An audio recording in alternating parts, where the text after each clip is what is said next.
I understand Otile Brown, I understand Vera, inauma sana, lakini the reality itabaki ya kwamba Tipsy. Lakini inauma nini? Tipsy haezi ambia Otile Brown anything. Hawezi. Because whatever anamuona fala. Whatever Tipsy anaona sahihi, Otile Brown alikiona na alishafika. Maybe tu ni plastic inaongezwa, lakini kweli ni kwamba Otile Brown anasema I'm there faster. Ni ukweli. Because nilianza. He's the trend setter. Wait. Trend setter. Mimi best yangu acha ikae. Siwezi kudanganya.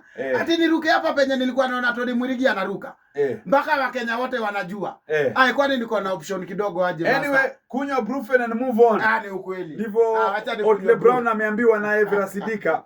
Lakini mwisho wa siku mwingi ndugu yangu, tumeona tendency ya Vera Sidika akiondoka mahali, anaondoka na fujo. Na msanii anainuka brand wise.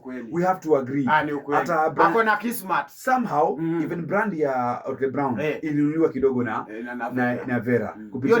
Kupitia that song ya Weni jiko langu kama mboni ya macho yangu.